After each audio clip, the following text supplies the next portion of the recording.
the Camaro. Oh, this thing sounds good.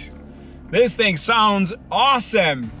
So, I'm driving the Camaro. This is the V8, and special thanks goes to Stas, who is the owner. Great friend, and of course the followers that watches my videos quite a lot. So he brought in his Camaro. He switched from the Audi RS3. We did a video with him.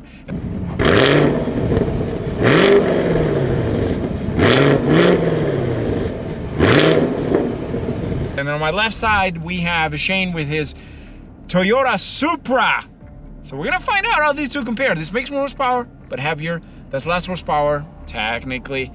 But it's still an interesting one because I've actually never raced a Camaro on my channel yet, as far as I remember.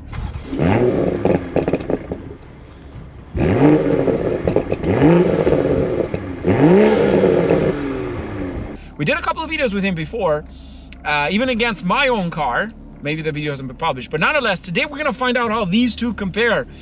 Rear-wheel drive cars, both rear-wheel drive, both two-door coupes, both are automatic transmissions. So let's talk about the specs. The Supra uses a 3-liter, 382 brake horsepower, inline 6 turbocharged engine and 369 pound-feet of torque. It uses an 8-speed automatic transmission, and it is a rear-wheel drive. But it weighs only 3,400 pounds. That is crazy how light that thing is. It's light, but the weight distribution, it's not as great on that car.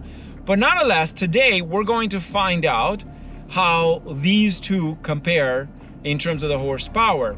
On this side, we have a very interesting V8 car. This uses a 6.2 liter V8 naturally aspirated, making 455 brake horsepower and 455 pound-feet of torque. It's quite torquey. It's a rear-wheel drive. It uses a 10-speed automatic transmission. It's delicious in terms of the automatic transmission. It's pretty quick with the automatic transmission, but it is heavier in comparison to the Supra. It's over like 3,700 pounds or so. So in this case, the Supra is lighter. That's the difference between this and the Supra. But nonetheless, today we're going to find out how these two compare head-to-head in a quarter mile, and of course we're going to do one from a dig and a couple from a rolls, just to see how these go up against each other. So I think it's time for roll. Okay, sir, I'm ready on this side. I'm ready on this side, sir. What modes do you have it in?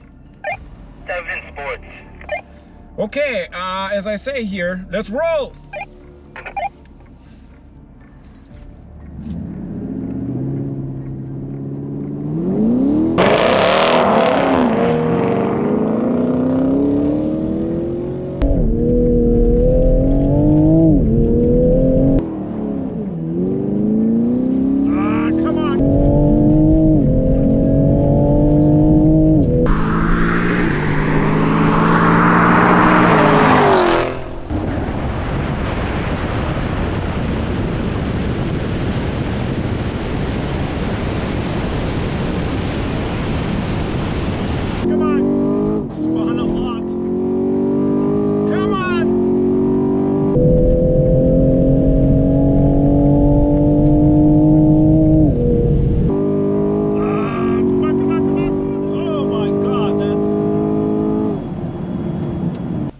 Okay, sir, we got to do that again because it wasn't a good launch control on my side. It's just spinning, so I'm ready again.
better.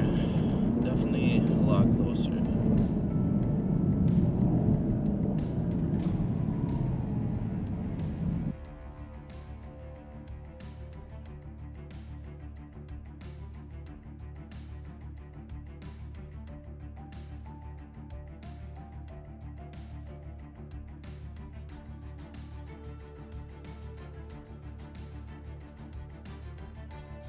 Okay, so that was it, guys. This was interesting. We got this was fun. Like, this was a lot of fun. It was interesting. I expected this to win by a lot, but it didn't win by a lot. It actually lost, but it was close though. That's the thing. It was close, even from a dig, even from a roll. It was closer than I expected to be. I'm very impressed with the car. I'm very, very impressed with the car. It was like, wow, one of those things, like, just wow. I never had a Camaro in my channel, actually. So the Camaro had this just too much of a spin for me. I tried to hook it, but it was just like not hooking as nicely. So I expected to do a bit better from a dig, because I've seen it launch before, but it didn't do as well, in my opinion. I tried getting it right and not too high RPM so the car wouldn't spin, but it's still, it's such a, this car is worth every penny. In my opinion, and I've had the opportunity to drive before, and I just say amazing car. Like, it's the time to buy this thing, because no more V8s, man. This is it. That was it, guys. Thanks for watching. Cheers. If you like this video, don't forget to subscribe and hit the notification bell, and check out my other videos on my channel.